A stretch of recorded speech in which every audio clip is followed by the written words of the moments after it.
Salut, aujourd'hui on s'attaque à un grand sujet, la Seconde Guerre mondiale. L'idée est de proposer 7 films que j'aime, 7 films très différents, avec des approches singulières sur la Seconde Guerre mondiale. Donc pas de il faut sauver le soldat Ryan ou tu ne tueras point.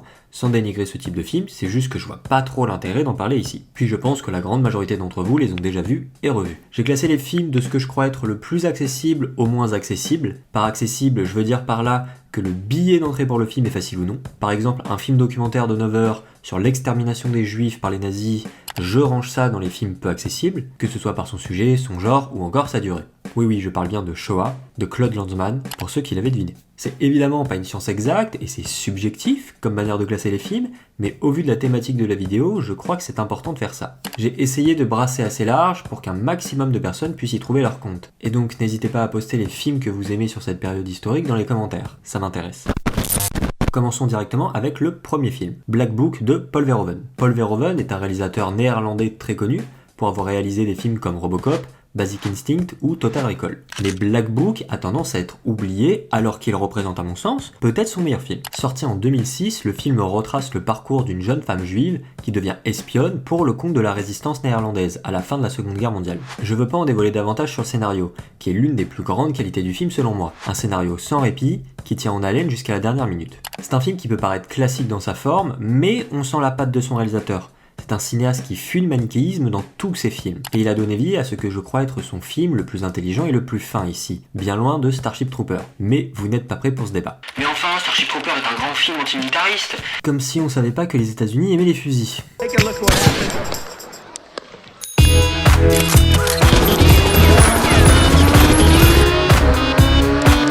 J'aime bien le film, pas de panique, mais faut arrêter de crier au génie pour si peu.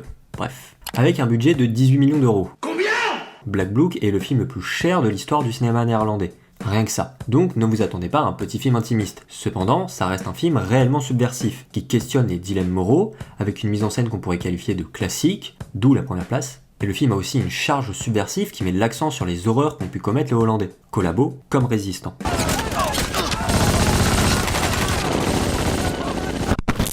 Second film, Le vent se lève de Hayao Miyazaki.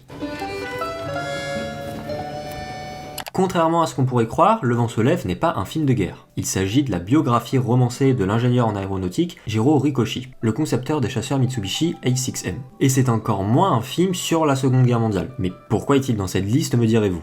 Disons que c'est un film un peu plus complexe que ça. Le film recouvre une large période historique. Il commence dans les années 1910 et semble se terminer en 1939, au commencement de la Seconde Guerre mondiale donc. Outre le fait que les chasseurs bombardiers japonais conçus par Horikoshi ont été grandement utilisés durant la guerre, ce qui m'intéresse dans le film, c'est que Miyazaki ne condamne jamais, mais absolument jamais la guerre. Ce qui compte et qui prime sur tout le reste, c'est l'aventure humaine de Jiro, qui consacre l'entièreté de sa vie à l'aboutissement de son rêve, construire l'avion parfait.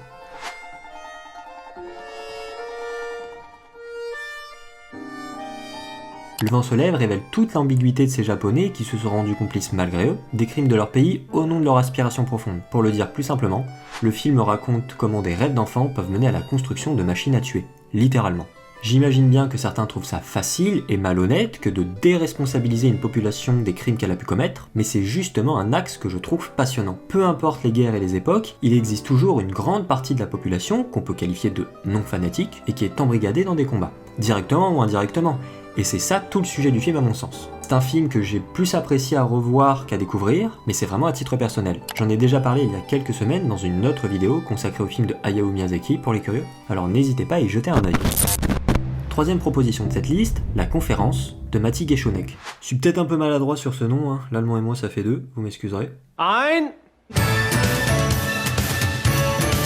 Au matin du 20 janvier 1942, une quinzaine de dignitaires du Troisième Reich se retrouvent dans une villa à Berlin, car ils sont conviés à une mystérieuse conférence.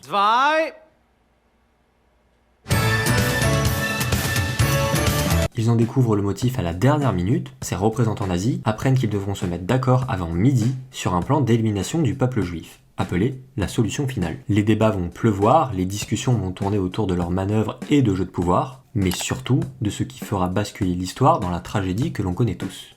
Das ist die Zielvorgabe. Die Aufgabe, die das Schicksal uns gestellt hat. Vous l'aurez compris, c'est un huis clos. C'est un film que je trouve formidable et que j'ai découvert assez récemment, juste un peu après la sortie de La Zone d'intérêt de Jonathan Glazer. D'ailleurs, les films sont assez complémentaires sur certains points, comme leur volonté de s'attarder sur la dimension administrative en évacuant le plus possible la dimension visuelle de l'horreur. Même si ça se discute avec le film de Glaser, mais c'est pas le sujet. Dry. Je conseillerais bien plus La Conférence que La Zone d'intérêt, personnellement, qui est un film qui me laisse assez perplexe, que je trouve intéressant dans son geste théorique, mais qui m'a laissé de marbre émotionnellement, ce qui n'est pas du tout le cas de La Conférence. C'est un film très simple dans sa forme, c'est un huis clos anti-spectaculaire, qui met en image la banalité d'une réunion d'État, où est en train de se décider de comment exécuter la solution finale dans le détail. Les hauts fonctionnaires de l'administration se disputent face aux militaires, non pas sur des questions morales, mais au nom des intérêts de leur administration, et surtout, de leur image qui ne doit être en aucun cas salie publiquement. C'est une plongée dans l'horreur sans frontières du nazisme et de son administration donc. Quatrième film, Les Damnés de Luchino Visconti. Le long métrage d'environ 2h30 nous fait suivre le destin d'une riche famille d'industriels inquiets de l'avènement du nazisme en janvier 1933. La nuit de l'incendie du Reichstag, le vieux baron Joachim, conservateur et opposé à Hitler, est assassiné. Le crime est imputé à Herbert Thalmann, un membre de la famille opposé aux nazis, qui doit fuir à l'étranger. Les Assyries de la famille Eisenbeck sont en proie au régime nazi, et je ne peux pas vous en dire davantage par peur de vous gâcher une partie du visionnage. Il y a une réelle volonté de s'approcher du cœur du mal, et à le laisser infuser en observant les dégâts que ça peut produire, que ce soit sur les corps ou les esprits. Contrairement aux précédentes propositions, je trouve que le film de Visconti est profondément déplaisant, ou en tout cas plusieurs crans au-dessus. C'est un film qui est extrêmement dur, qui me rappelle le travail de cinéastes comme Fassbinder ou Pasolini, qui a fortement dû les inspirer. Je vois pas comment il peut en être autrement. Vous savez, c'est ce genre de cinéma qui saisit les grandes questions post-20e siècle, sur les régimes autoritaires, le fascisme, le nazisme, et qui n'essaie pas de porter un regard moral ou idéologique sur ces événements, mais qui tente de comprendre la source de ces changements et la forme finale de leur aboutissement. Donc c'est évidemment une proposition assez radicale, qui ne plaira pas à tout le monde, qui en dérangera beaucoup, mais qui vaut le détour. Il existe une pièce de théâtre basée sur le scénario du film, une pièce mise en scène par Ivo Van Hove, et un DVD est disponible de cette pièce, et je peux que vous le conseiller. C'est assez expérimental comme pièce de théâtre, par exemple il y a des caméras et des écrans qui permettent de mettre l'accent sur le jeu de certains acteurs, et aussi qui permet d'apporter quelque chose de plus cinématographique.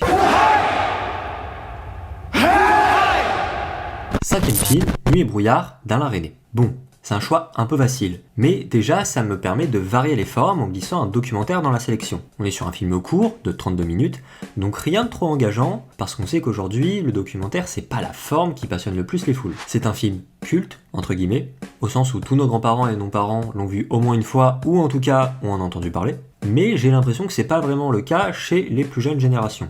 C'est pour ça que je l'ai mis là. La grande qualité du film provient de ses images d'archives. Ce sont des images poignantes, très dures, bien plus que le propos qui surligne la force évocatrice de ces images. Sans dire que les images se suffisent à elles-mêmes, c'est vrai que par moments la voix off fait plus office de gadget qu'autre chose. En tout cas, c'est un film à voir sur les camps de concentration au moins une fois dans sa vie. Faut juste avoir le cœur bien accroché par moments si vous êtes sensible à ce genre d'image.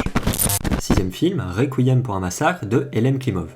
La Seconde Guerre mondiale, ça ne porte pas que sur le massacre du peuple juif. D'autres peuples ont été décimés, c'est notamment le cas de la population biélorusse qui a perdu un quart de sa population durant la Seconde Guerre mondiale. Et Requiem pour un massacre nous montre les dégâts de ce massacre. Pour commencer, drôle de titre, surtout comparé à l'original, Idi Smotli, qu'on peut traduire par Venez voir. Le film est connu dans le reste du monde sous le titre Come and See, qui est bien plus évocateur selon moi. C'est un film qui est à l'opposé complet de la subtilité. C'est le mec qui bouffe le cul d'une pute à 10 €. Ça peut déplaire à certains. Ça c'est une déchirure.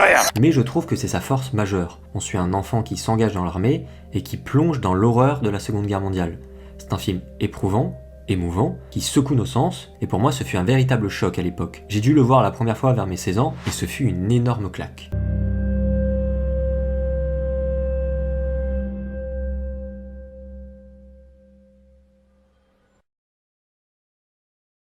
Il y a énormément d'images marquantes dans le film que je ne pourrai jamais oublier, et le fait de ne pas quitter le point de vue du gamin aide beaucoup. C'est un point de vue presque naïf sur la guerre durant les premières minutes du film, avant de se confronter et de basculer dans la dure réalité de la Seconde Guerre mondiale. Tout comme Les Damnés, c'est un film qui peut être très éprouvant pour certaines personnes. Et vu qu'on est dans des films des pays de l'Est, la transition est toute trouvée pour le 7ème film, Le Tigre Blanc, de Karen Shakhnazarov. Petite particularité, c'est le seul film fantastique de la sélection. Ivan Naidinov est un soldat russe qui a miraculeusement survécu après avoir été brûlé sur la quasi-intégralité du corps. Après un peu de repos, les marques ont entièrement disparu, phénomène assez curieux, et durant l'été 1943, sur le front russe, un énorme tank allemand, surnommé le Tigre Blanc, surgit tous les jours dans la fumée des combats, fait de sérieux dégâts, puis disparaît subitement. Un commandant russe décide alors de construire un tank spécial, le T-34, pour lutter contre ce fameux tigre blanc, avec à la tête du tank, Ivan, qui semble pouvoir parler au tank. Ça semble complètement lunaire, mais dans le contexte un peu métaphysique du film, ça passe bien.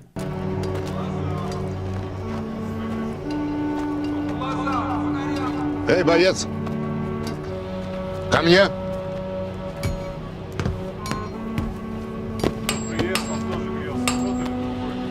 Ты кто?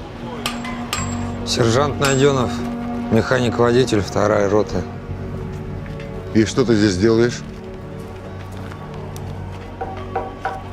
Вот этот танк, его «Пантера» подбила. Из засады выскочил. Почему ты так решил? Он мне сам рассказал. On est clairement sur le film le plus étrange de cette sélection à mes yeux, d'où la 7ème place. C'est un film à mi-chemin entre un film de char et un film très verbeux et mystique. Il fut clairement mal accueilli en France, au vu des avis visibles sur internet, mais je crois que c'est pour de mauvaises raisons.